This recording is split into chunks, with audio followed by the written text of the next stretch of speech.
And I think when we're talking about housing stress and the housing crisis, what we, talking about Aboriginal people who are absolutely overrepresented in all of the negative data, homelessness, lack of access to appropriate housing, overcrowding, it is specific for Aboriginal people.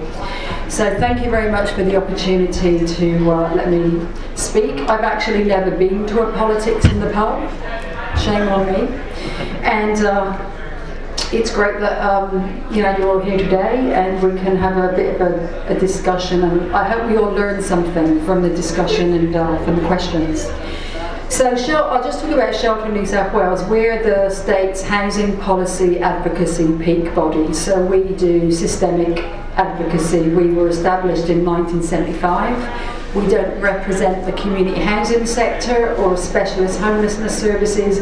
We represent the system, and we influence government about housing policy, about legislation or policy that impacts on the housing system, including planning, legislation, whether that's federal, state or local government policy and planning, and how that actually impacts on the state of housing in New South Wales. And we undertake our work through thought leadership, we build evidence, we gather insights from people who are housing consumers, so that would be everyone in this room. Where it doesn't matter what sort of house or home or tenure type you live in, we're interested in your story because everybody's got a story. So our evidence is based on academic research and literature reviews, engagement, but also most importantly on consumer voices. So that's what we do, and we're a very small organisation. And if anyone is interested in becoming a member of Shelter, please have a chat with me or with Sue, who's the chair of our board, during the break. Okay, that's my plug. I can go home now. No, just joking. Okay. So in looking at fixing the housing crisis, I think it's really important for people to understand what that looks like. What does the housing crisis in New South Wales and Australia actually look like? So I'll just paint a picture of what I see as the housing crisis, and it is pretty doom and gloom, and I'm sure there's no surprises in what I'm going to say today. So Australia is one of the wealthiest countries in the world. We have had no recession for about 28 years. We actually missed the GFC. We actually got away with that.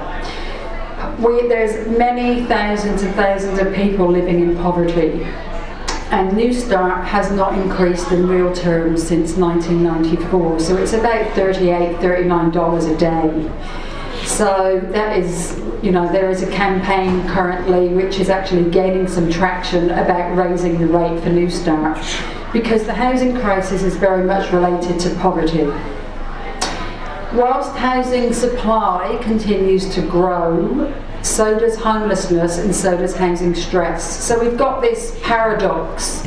We're one of the richest nations in the world. We've got people living in poverty. We've got housing construction, a housing boom, cranes everywhere, but we've also got the highest rate of homelessness we've ever had. And we're also experiencing a shift of changing tenure types. So now there's private renters, there's homeowners, there's social and affordable housing. That's the different tenure types. And renters now comprise about 30% of households. And the New South Wales home ownership rate is actually declining. So in 2001 it was 68% of households were owner-occupiers.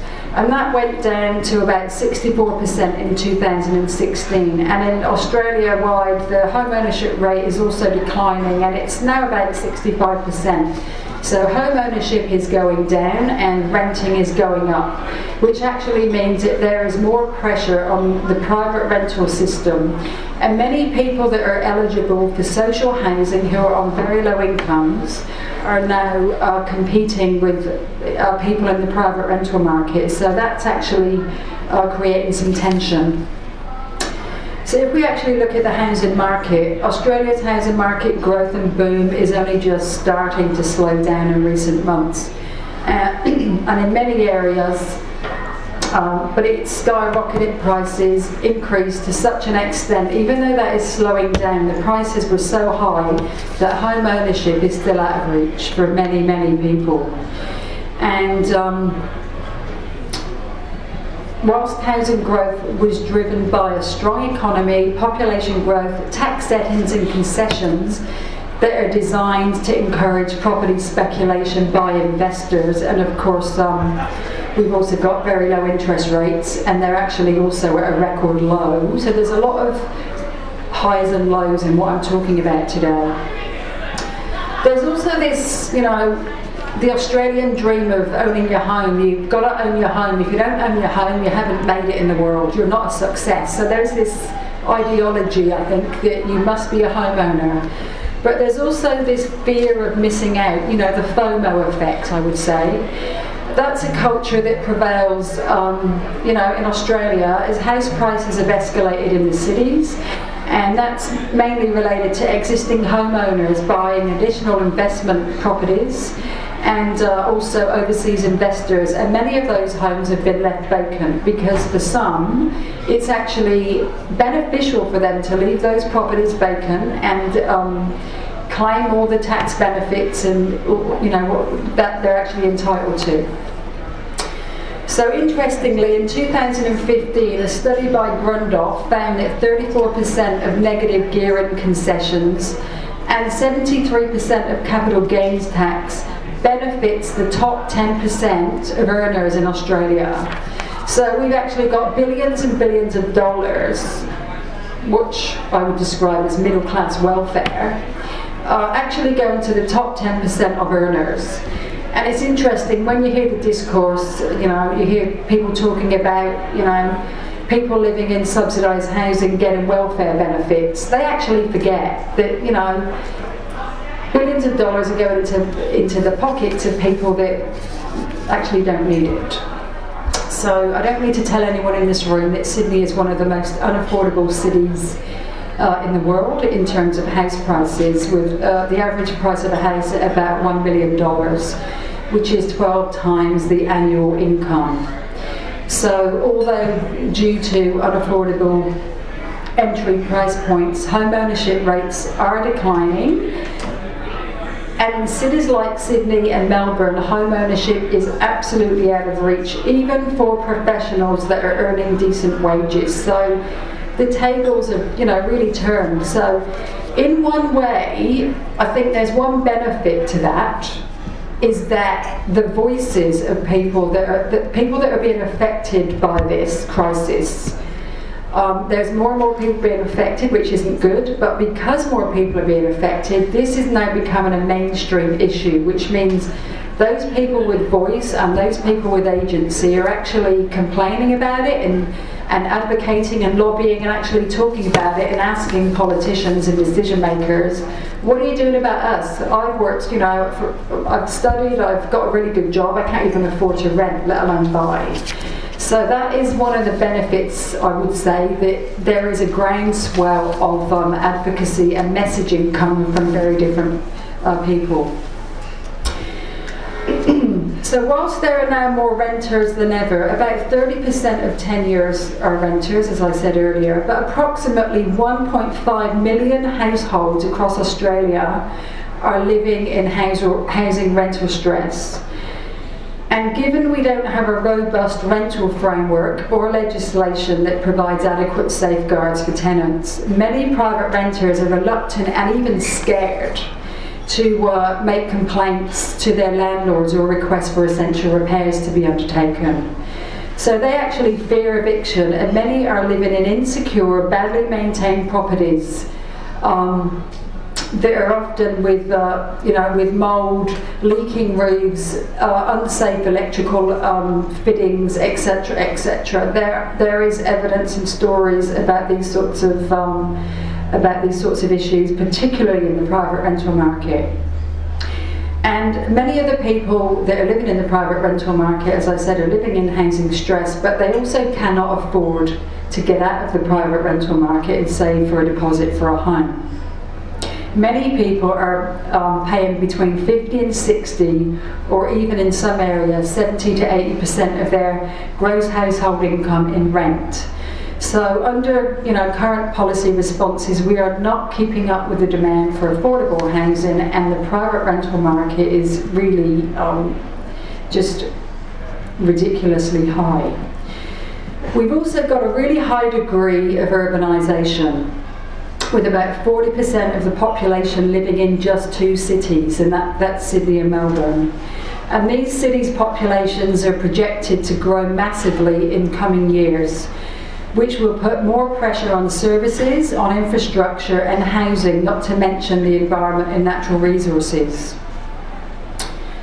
So for us at Shelter New South Wales, one of the issues that we're actually looking at is the impact of urban renewal and urban density, and how that impacts low-income and vulnerable households, because they're the people that will be missing out and will be disadvantaged in that growth. Our position is that we think that there's a shortage of housing. Density is fine if it's done well.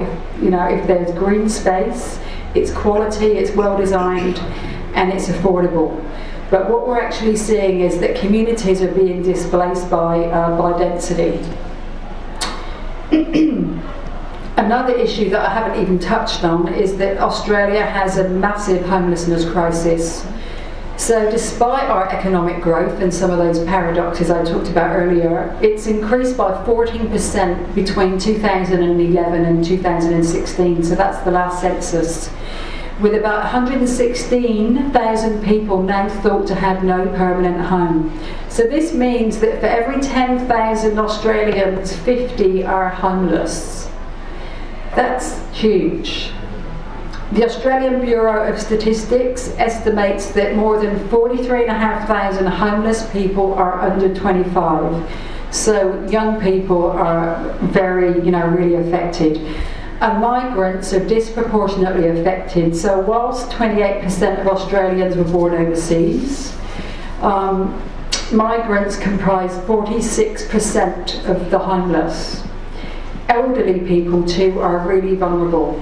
People aged between 65 and 74 experiencing homelessness increased to 27 people per 10,000 in 2016, and that was up from 25 in 2011. But the worst stats impact Aboriginal and Torres Strait Islander people. So Aboriginal and Torres Strait Islander people who were homeless was 361 people per every 10,000 of the Aboriginal and Torres Strait Islander population. So that's absolutely unacceptable. So they continue yet again to be severely overrepresented in homelessness stats. So in a country as prosperous as Australia, this is a really, really concerning and disturbing trend. And as a nation, we must absolutely ask ourselves, why is this situation getting worse? And how can we reverse this? And the media, it's flooded with articles about the housing crisis. It's flooded with articles about the rise in homelessness, women escaping domestic violence, ending up living in their cars, people that are couch surfing, people living in overcrowded conditions, etc., etc. And the impacts of this on everyday people, working families. In 2014, the most important policy areas that the population wanted the government to focus on were health was number 1, with housing ranked as number 7. But last year, housing came a close second, because people are realising this crisis is going to turn into a catastrophe if we don't actually do something urgently. I haven't even mentioned, sorry that this is all doom and gloom, but it goes on. There's also the inner city problem of traffic congestion due to the lack of coordinated planning in terms of new housing, infrastructure and transport. Even those on decent wages cannot afford to live close to work, so are having long commutes which costs time and it impacts on their quality of life. It also impacts on productivity and ultimately affects stress and people's health and well-being. Nurses, police and teachers cannot afford to rent or buy close to their places of work. Yet they are considered to be lucky because they earn pretty decent wages compared to a lot of people. So if this is the story for them, what is the story like for lower income workers, such as bus drivers, hospitality workers, childcare workers, taxi drivers, shop assistants, baristas, cleaners? What is the story for them? If people like police and nurses and teachers are in stress, what is it like for other people that are on the minimum wage? What's their story? Their housing stress levels would be really, really high. So the inequality and shifts in housing wealth translates to much, much deeper issues than just housing affordability. It's now a question of how much money people have actually got to live on after they've paid their rent and their transport costs and also their utility costs, because the cost of electricity and gas is increasing, and there are multiple case studies and all the evidence that you can find that many families in Australia are going without food. Adults are going without food so that they can feed their kids and they can pay their bills and they can pay their rent so that they don't get evicted. And their children are going to school without breakfast because they just can't afford to feed them breakfast. There's breakfast clubs popping up all over Australia because that's one of the responses. So many families are also dependent on food banks and charities for basic assistance. And I'm talking about working families. I'm not talking about those that are solely dependent on Centrelink benefits. So this is one of the myths that we actually need to explode. It's working families that are also affected by poverty. And it's poverty because of the rates, because of lack of wage growth, because of New Start, because of high transport costs, high utility costs, but mostly rent. Or if people are homeless or they're living in really low quality housing, their situation is even worse. So for the story for really low people, low income people, the rates of benefits have not increased, so they are really struggling. So this is all happening in Australia. It's happening in the lucky country. I had to laugh. The lucky country. Who is it lucky for? It's lucky for some. The housing boom has boomed for many, but for others it's been detrimental. So Australia, unlike Canada, Malaysia and other jurisdictions, does not have a national affordable housing policy or strategy, despite the years and years and years of advocacy from organisations like Shelter New South Wales and National Shelter and other advocacy groups. As a nation, we have failed to tackle the housing affordability crisis, and the system failure impacts those who are already disadvantaged, and they are becoming more disadvantaged by this failure. And we cannot rely on the market. We cannot call this a market failure. This is government failure. This is lack of government will, and this is a lack of investment into social rental housing. It's a lack of investment in public housing, and it's a lack of investment in all of the other services and infrastructure that is needed to support people to live in social housing and in the private rental market. So as I said earlier, this is a complex issue. It's just not straight up and down, oh, we need more of this and more of that. We actually need a lot more of a lot of things, and without one, the other won't work. So it's about all of those complex policy pieces coming together.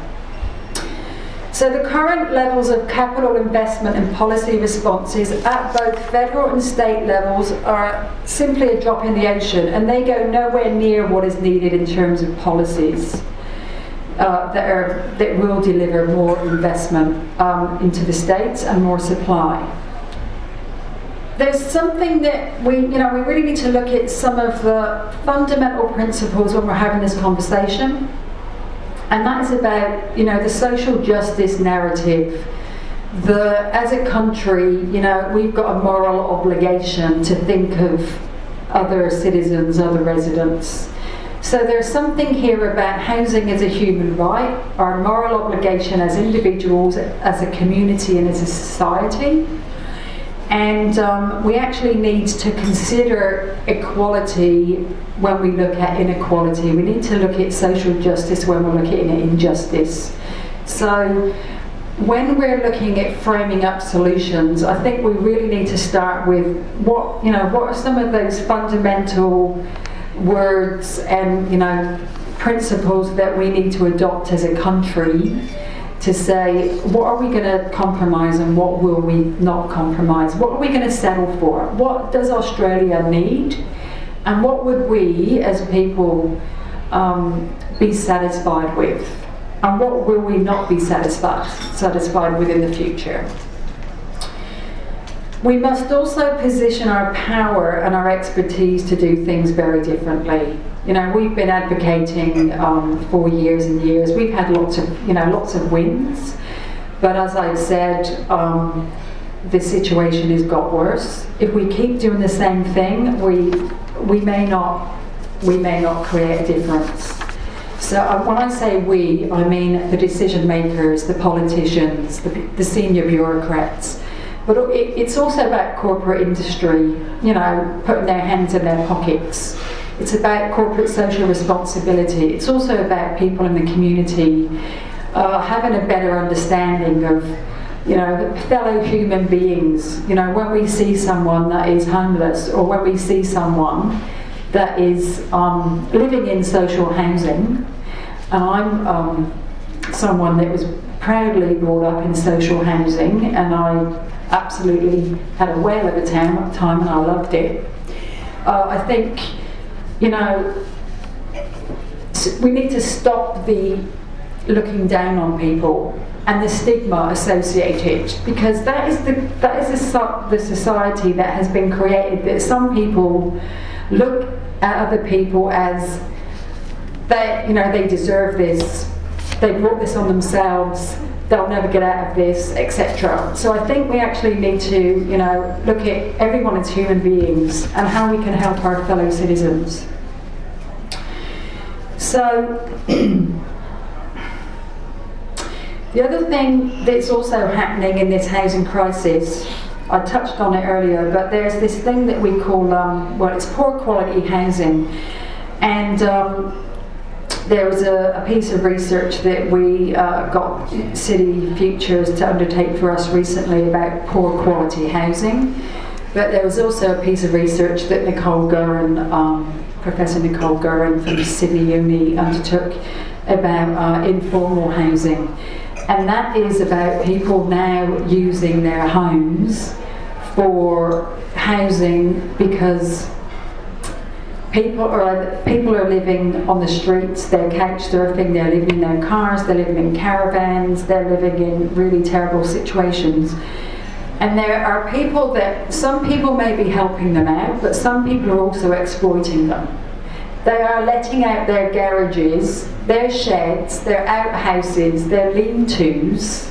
There's photographic evidence of this in the Nicole Gurin report. About some of the really pretty squalid conditions that people are forced to live in, and these are places that they're being charged market rent, and some of these people are claiming CRA and giving it to their landlord because they're actually charging them, a lot of money to live there.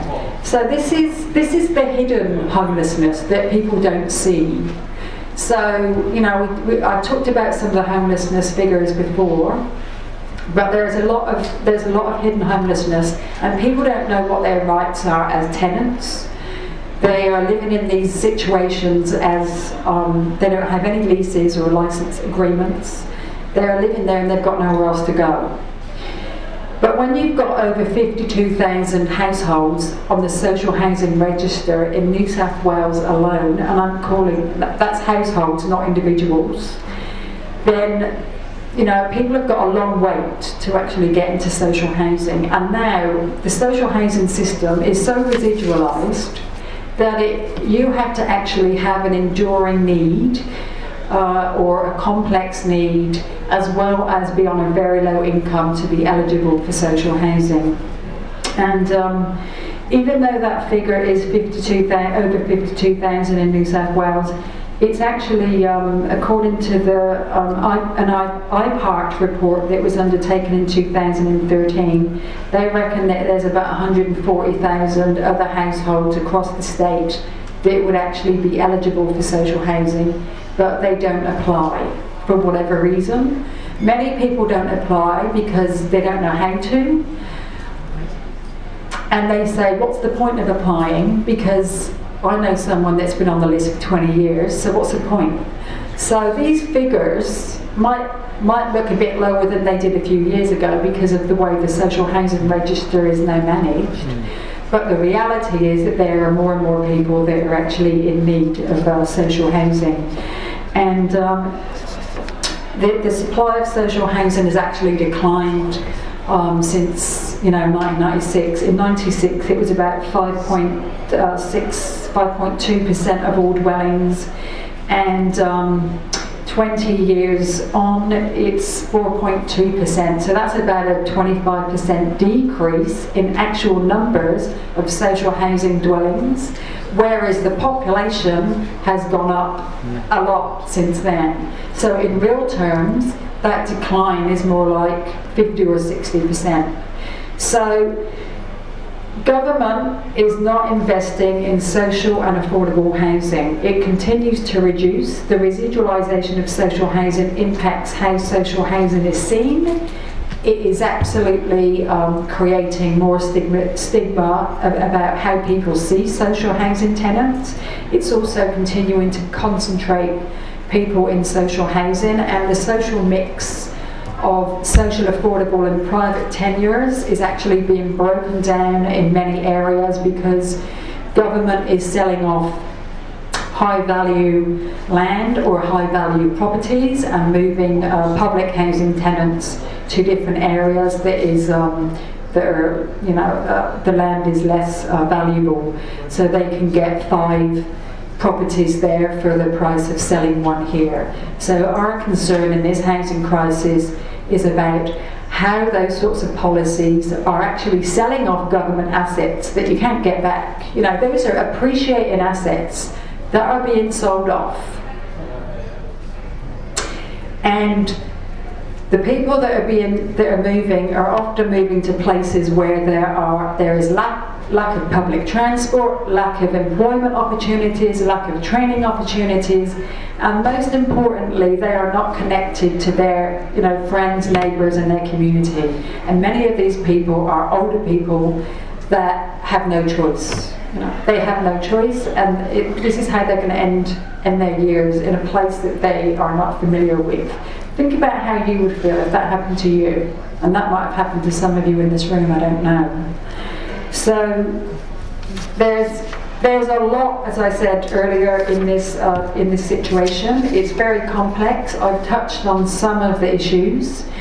I can talk about some of the solutions now, or would you like me to stop and I can talk about that after the break? Don't you want the doom and gloom? I've got more doom and gloom. Pardon? I love it. You love it? Doom and gloom. I like it. No, I shouldn't laugh because it is doom and gloom. I haven't even talked about the impact of older women, older women's situation. They are more likely to end up homeless now than they would have 5 or 10 years ago. Older women that may not have superannuation, their housing situation has changed. They use their savings, if they have any, to pay for their private rent. And we've actually spoken to many older women that are really fearful that once their savings run out, or once they're not able to work anymore, or they have to reduce their hours, then they're not going to be able to live in the private rental market. And they've seen people, friends of theirs, that are waiting for public housing or community housing, so they're worried about their future. So we now have a generation of people that are really concerned about where they're going to live in their old age. So, years ago when under the Commonwealth State Housing Agreement, when social housing was delivered for families, working families that couldn't afford to get into home ownership, that was what social housing was for. But now that situation has changed. Working families would not be eligible for social housing today. So people that are actually working are also now concerned that they can't get into social housing, but they're also at risk of being evicted from private rental. A, because they might not be able to afford their rent, and B, because of the tenancy legislation that we have, which does not favour tenants, it actually favours owners and landlords. And we and the Tenants Union and others are, and we've got someone here from the Tenants Union board, that's great, are continuing to advocate to government that we need to change those laws because we have no security of tenure. So solutions. We actually need to recognise that social and affordable housing are part of both social and economic infrastructure. We need to start changing the conversation. We need to see social and affordable housing, and when I say social, I actually mean public and community housing, and that includes Aboriginal housing. So it's all of that. We need to see that as being absolutely critical to social and economic infrastructure, and we need to change the narrative, and we need to change the conversation. What is housing for? Who is it for? Why is it important? Who benefits from us having more housing? What I've just talked about. If we could have more social and affordable rental housing and a private rental market that is affordable and has security of tenure, what would the world look like that is different? What would be different to today? What would the benefits look like? And those benefits are not only for individuals, but they're also for families, they're for communities, and they're also benefits that everyone in the broader economy will benefit from. We will all benefit.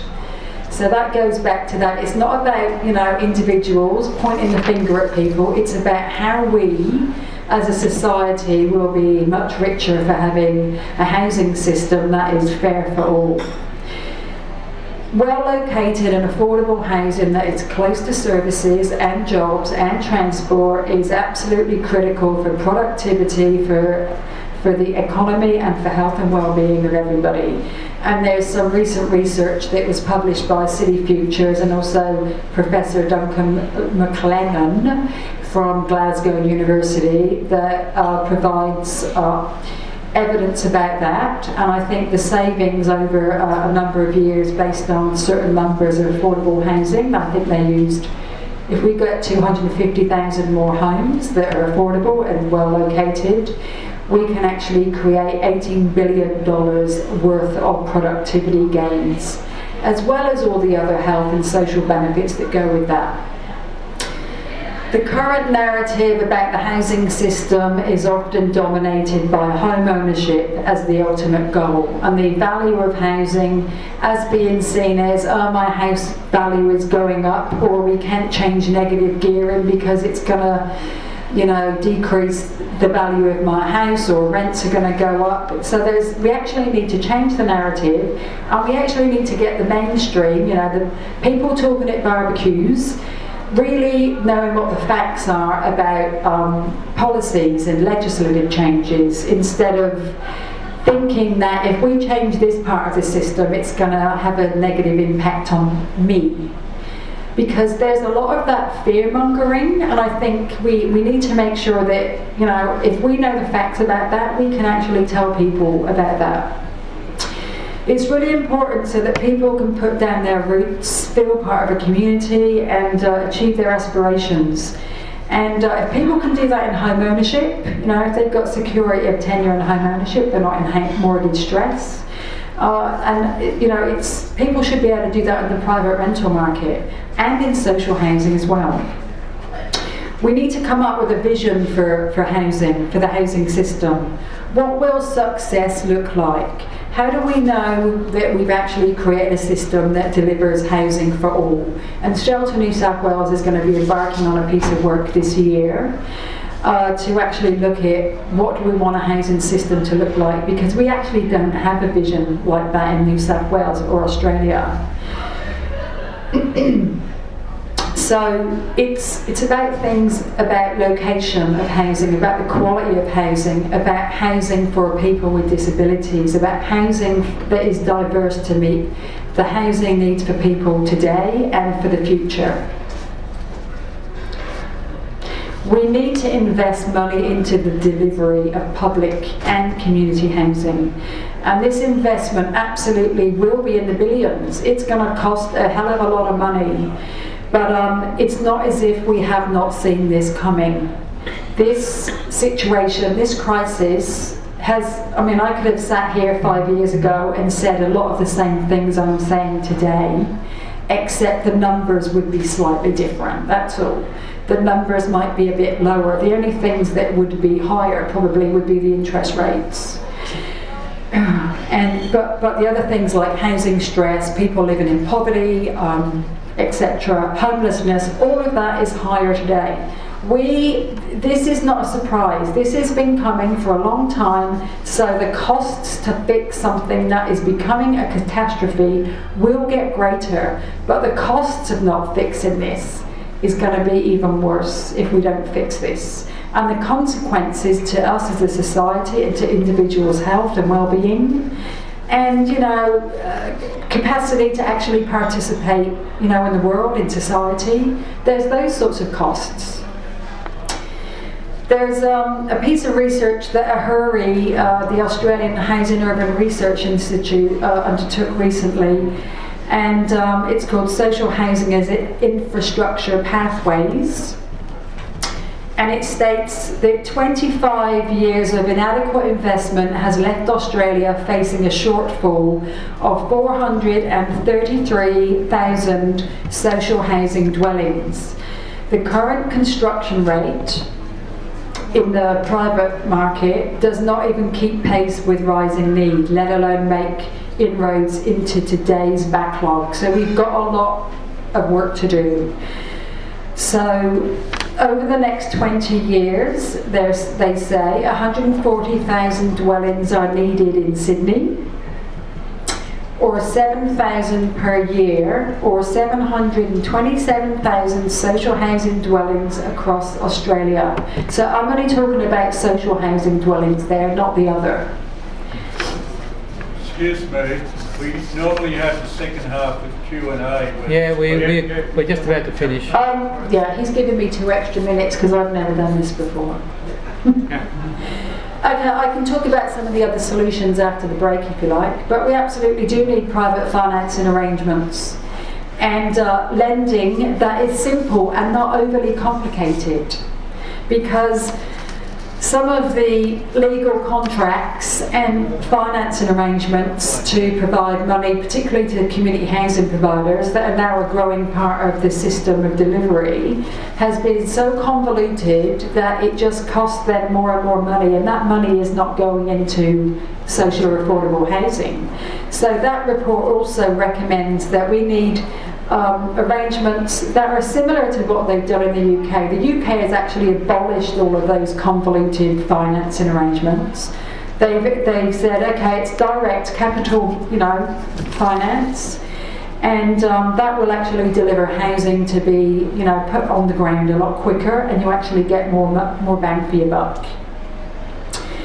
There's also the National Housing Finance Investment Corporation, and this is for a federal government initiative, and they provide low-cost loans and grants to community housing providers, and the savings that can be derived from the NHFIC, the NHFIC, are about 24% savings on the public purse. So many community housing providers are now accessing those funds and those bonds so that they can refinance their existing debt to deliver more housing.